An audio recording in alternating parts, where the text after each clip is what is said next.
매년 가을이 되면 우리는 가지와 나뭇더미에 불을 붙인다. 단 하루 만에 수십 년 동안 토양을 먹여 살릴 수 있었던 무언가를 태워 없애버린다. 물은 사라지고 비옥함은 증발하며 공짜 자원은 연기로 변한다. 하지만 알프스 산맥 깊숙한 곳에서 한 농부는 정반대의 선택을 했다. 그는 나무를 태우는 대신 땅속에 묻었다. 그리고 눈 덮인 산속에서 레몬을 재배했다. 호수도 없었다. 비료도 없었다. 투쟁도 없었다. 그저 조용히 작동하며 20년 동안 스스로 일을 해온 흙더미뿐이었다. 그렇다면 왜 우리는 정원에 수십 년 동안 물과 양분을 공급할 수 있는 이 방법을 버렸을까? 이 질문은 단순히 원예 습관을 흔드는 데서 끝나지 않는다. 그것은 통제, 효율, 질서에 대한 현대 농업의 모든 믿음에 도전한다. 그 농부는 반항가가 되려 한 적이 없었다. 그는 그저 산을 관찰했고 토양의 소리에 귀를 기울였을 뿐이다. 그러나 1980년대에 이르러 그 조용한 관찰은 그의 땅을 전쟁터로 바꾸어 놓았다. 조사관들이 클립보드와 경고장을 들고 찾아왔다. 그들은 허가 없이 조성된 가파른 계단식 경작지, 깊은 연못, 고르지 않은 지형을 측정했다. 흙더미 하나하나, 묻힌 통나무 하나하나, 모두 벌금의 근거가 되었다. 그의 주변 이웃들은 규칙을 따르고 있었다. 평평한 밭, 곧은 줄, 승인된 작물들이 정돈된 줄을 이루고 있었다. 하지만 그는 정반대로 했다. 썩어가는 나무로 언덕을 만들었고 경사진 땅에 연못을 파냈으며 가문비 나무만 자라던 곳에 감귤을 심었다. 당국은 이를 무모하다고 불렀다. 침식과 홍수, 혼란을 경고했다. 땅이 너무 거칠고 너무 통제되지 않았다고 말했다. 어떤 해에는 위반 통지서가 수십 장씩 날아왔다. 10년이 끝나갈 무렵 그는 이상한 명성을 얻게 되었다. 지역에서 가장 많은 벌금을 받은 농부. 벌금은 쌓여갔다. 수천에 달하는 금액, 그리고 모든 통지서에는 같은 요구가 적혀 있었다. 땅을 올바른 방식으로 되돌리라는 것. 그러나 흙더미는 계속 늘어났다. 농장을 빼앗길 위협 속에서도 그는 멈추지 않았다. 1980년대 중반 폭우가 내린 뒤 당국은 그의 땅이 불법적인 수분 저장 시스템을 만들었다고 비난했다. 그들은 그의 토지가 위험하다고 말했다. 그는 벌금을 냈다. 그리고 항소했다. 그의 주장은 단순했다. 계단식 경작지와 연못은 재난을 일으키는 것이 아니라 오히려 막고 있다는 것이었다. 1980년대 후반에 이르러 압박은 정점에 달했다. 당국은 그의 땅을 압류하겠다고 위협했다. 그의 대응은 논쟁이 아니었다. 초대였다. 그는 수확물을 직접 보라고 요청했다. 예전에는 풀조차 제대로 자라지 않던 경사면에서 이제는 식량이 흙에서 넘쳐 흘렀다. 레몬, 키위, 포도, 그리고 농사가 불가능하다고 여겨지던 곳에서 자란 뿌리 채소들. 수치는 무시할 수 없었다. 그의 땅은 주변 농장보다 최대 10배나 많은 식량을 생산하고 있었다. 관계시설도 없었다. 화학 비료도 없었다. 외부에서 들여온 투입물도 없었다. 오직 토양과 나무, 물, 그리고 시간뿐이었다. 1990년대 초반 연못을 확장했다는 이유로 또다시 벌금이 부과되었다. 하지만 무언가가 달라져 있었다. 증거가 이제 눈앞에 드러나 있었기 때문이다. 나뭇가지에 매달려 있었고 바구니를 가득 채우고 있었다. 알프스의 공기 속에서 감귤나무에는 과일이 주렁주렁 달렸다.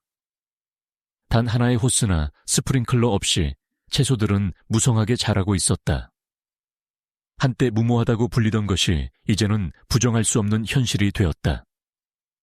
각각의 벌금은 증거가 되었고 각각의 경고장은 또 하나의 확인서가 되었다. 규칙은 종이에 적혀 있었다. 그러나 땅은 전혀 다른 이야기를 하고 있었다. 자연의 과정에 맡겨졌을 때 토양은 해마다 더 비옥해졌다. 부패는 비옥함이 되었고 무질서는 풍요로 변했다. 이것은 단순한 저항이 아니었다. 썩어가는 나무에 대한 신뢰, 느린 분해에 대한 신뢰, 그리고 실패를 거부한 산비탈 정원에 대한 신뢰였다. 알프스의 바람 속에서 레몬이 흔들린다. 눈을 배경으로 노란 껍질이 빛난다. 가파른 계단식 경작지에서는 가문비나무 옆으로 키위 덩굴이 타고 오른다. 이웃 밭에서는 풀조차 자라기 힘든 경사면에서 포도가 익어간다. 이 밭에는 호스가 얽혀 있지 않다. 밤새 딸깍거리며 돌아가는 스프링클러도 없다. 물은 아래에서 올라온다. 토양 아래에 묻힌 나무가 수분을 끌어올려 빗물과 녹은 눈을 흙더미 깊숙이 저장한다. 이곳의 흙은 항상 어둡고 부드러우며 달콤한 부패의 향을 품고 있다. 10월 초에 서리가 내려와도 감귤나무 아래의 땅은 여전히 따뜻하다. 겨울에도 초록빛 새싹이 멀칭을 뚫고 올라온다. 지하에서 썩어가는 통나무가 천천히 분해되며 열을 내뿜기 때문이다. 나무들은 왜소하거나 약해 보이지 않는다. 윤기가 흐르고 무거운 열매를 가득 달고 서 있다. 보통은 온화한 계곡에서만 자라는 키위가 알프스의 소나무 옆에서 번성한다. 수확 바구니에는 이 고도에서는 믿기 힘든 색들이 채워진다. 레몬, 포도, 심지어 무화과까지. 이웃들은 발걸음을 멈추고 바라본다. 한때 벌금 장부를 들고 오던 조사관들은 이제 카메라를 들고 찾아온다. 이것은 온실의 속임수가 아니다. 숨겨진 파이프도 없고 인공적인 열도 없다. 비밀은 발밑에 묻혀 있다. 각각의 흙더미는 숲의 바닥을 거꾸로 뒤집은 것처럼 만들어진다. 쓰러진 통나무들, 굵은 가지들, 장아지와 낙엽이 촘촘히 층을 이루고 그 위를 흙으로 덮어 봉인한다. 나무가 썩기 시작하면 부풀어 오른다. 빗물과 녹은 눈이 스며들어 섬유 속에 머문다. 스펀지처럼 그 안에 갇힌다. 뿌리는 이 숨겨진 저장고를 찾아 건조한 계절 내내 내려간다. 가뭄의 해에도 이 밭은 촉촉함을 유지한다. 주변 밭이 폭염 속에서 갈라질 때 흙더미 위의 작물은 계속 자란다. 늦서리가 인근 정원을 태워버려도 이곳의 식물들은 살아남는다. 이 흙더미는 물을 붙잡는 것만이 아니다. 나무가 분해되면서 질소, 인, 칼슘 같은 영양분을 천천히 방출해 해마다 토양을 먹여 살린다.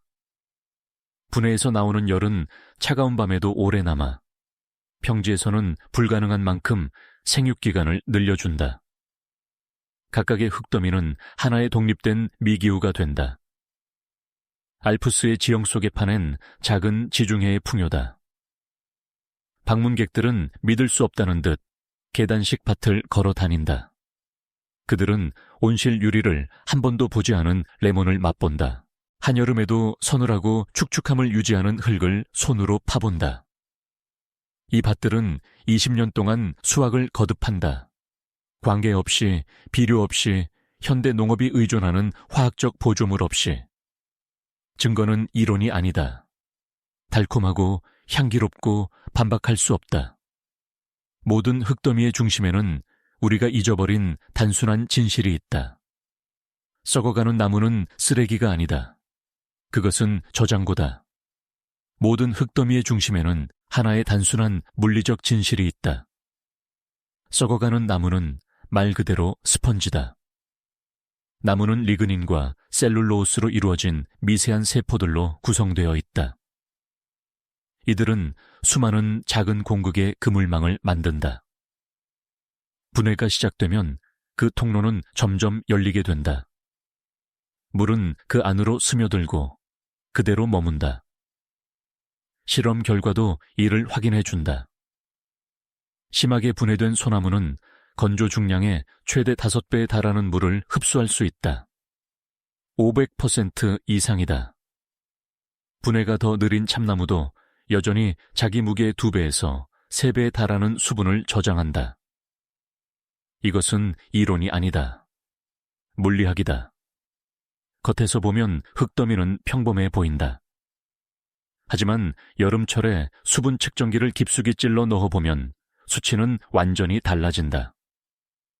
주변 정원이 말라붙을 때에도 흙더미의 중심부는 여전히 40에서 60%의 수분을 유지하고 있다. 묻힌 통나무는 그 물을 천천히 방출하며 아래에서부터 뿌리를 먹여 살린다. 폭우가 올 때마다 이 저장고는 조용히 다시 채워진다.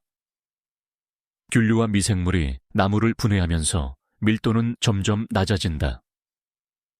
단단하던 통나무는 가볍고 다공성인 구조로 변한다. 몇 주 동안 비가 오지 않아도 표면에 흙이 말라 보일 뿐 뿌리는 여전히 수분을 찾는다. 정원색의 그 결과는 자유다. 물주기는 줄어들고 부담은 사라지며 회복력은 커진다. 왜냐하면 구조가 한번 완성되면 그 다음부터는 시스템이 스스로 작동하기 때문이다. 지표 아래에서 흙더미는 물을 저장하는 것 이상의 역할을 한다. 열을 만들어낸다. 나무가 흙 속에 묻혀 봉인되는 순간 미생물과 균류가 몰려든다. 그들은 리그닌과 셀룰로스를 분해하기 시작하며 통나무를 안쪽에서부터 천천히 먹어치운다. 이 과정은 조용하지 않다. 발열 반응이다. 분해의 각 단계는 작은 열의 파동을 방출하며 아래에서부터 토양을 든다. 알프스의 겨울에도 묻힌 나무 위의 땅은 주변 밭보다 몇 도 더 따뜻하게 유지될 수 있다. 이 따뜻함은 생존의 이점이 된다. 봄에는 씨앗이 더 일찍 발아한다. 뿌리는 더 오래 활동한다. 평지에서는 어린 식물을 죽이는 늦서리가 흙더미 위에서는 아래에서 올라오는 안정적인 열에 완충되어 지나간다. 가을이 오면 생육기간은 더 길어진다. 인근 정원이 이미 시들어버린 뒤에도 토마토와 호박은 몇 주 더 익어간다.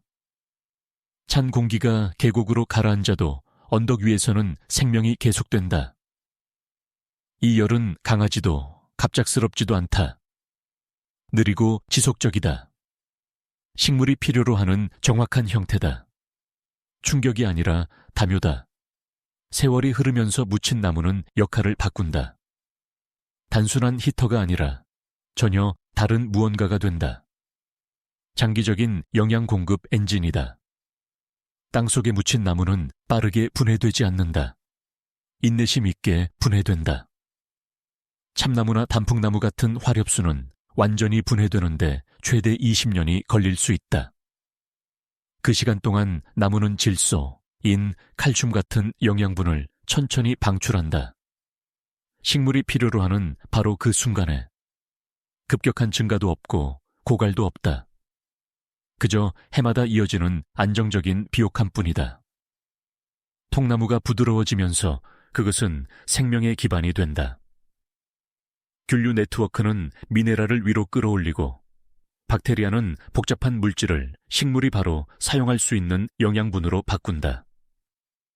지렁이는 분해된 나무를 토양 속으로 섞어 넣으며 풍부한 분변토를 남긴다. 계절이 바뀔수록 뿌리는 더 깊이 자라고 해가 갈수록 흙더미는 가라앉으며 더 어둡고 더 비옥해진다. 장기적으로 관리된 정원들은 이를 증명한다. 제대로 만들어진 흙더미는 추가 비료 없이도 20년 이상 작물을 먹여 살릴 수 있다. 10년이 지난 뒤에도 중심부의 토양은 주변 땅보다 더 풍부한 성분을 보이는 경우가 많다. 아무것도 씻겨 나가지 않는다. 아무것도 타버리지 않는다. 비옥함은 나무 속에 갇힌 채 분해를 통해 천천히 풀려난다. 즉각적인 결과를 쫓는 세상에서 이 시스템은 인내를 보상한다. 이 방법이 사라진 이유는 실패해서가 아니다. 기계가 자리를 차지했기 때문이다. 1920년대 이후 농업은 평평한 땅을 요구하기 시작했다. 트랙터는 고른 밭이 필요했고 쟁기는 곧은 선을 원했다. 흙더미는 방해물이 되었다. 밭은 평탄화되었고 덤불은 태워졌으며 땅은 생태계가 아니라 엔진을 위해 재형성되었다. 회복력 대신 효율이 선택되었다. 흙더미가 사라지면서 그 안에 숨겨져 있던 물과 온기, 그리고 장기적인 비옥함도 함께 사라졌다. 남은 것은 깔끔하고 통제된 풍경이었지만 그것을 유지하기 위해서는 끊임없는 관계와 비료가 필요했다. 이제 그 시스템은 한계에 다다르고 있다. 물은 부족해지고 투입 비용은 치솟으며 해마다 더 이른 더위가 찾아온다. 그래서 사람들은 다시 나무를 묻기 시작했다. 향수를 느껴서가 아니다. 필요해서다. 한 번만 일을 해두면 나머지는 토양이 알아서 한다. 땅은 기억한다. 매년 수백만 톤의 가지와 나무가 정원 아래에 저장고가 될 수 있었음에도 불구하고 여전히 불에 태워진다. 가지는 연기가 되고 물은 사라지며 토양은 점점 가난해진다. 그러나 해답은 처음부터 그 자리에 있었다.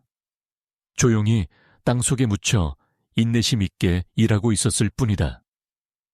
이것은 과거로 돌아가자는 이야기가 아니다. 우리보다 오래 지속되는 시스템을 선택하자는 이야기다. 압박 속에서 붕괴되는 토양이 아니라 나이가 들수록 좋아지는 토양을 만드는 선택이다.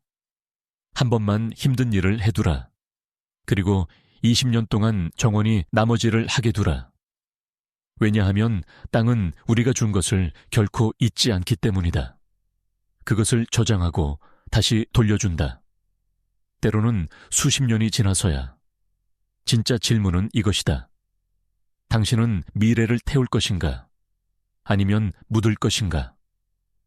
이 이야기가 당신의 정원을 새롭게 보게 만들었다면 아래에 생각을 남겨달라. 지금 이 순간에도 누군가는 가지더미 앞에 서서 다음 행동을 고민하고 있을지 모른다.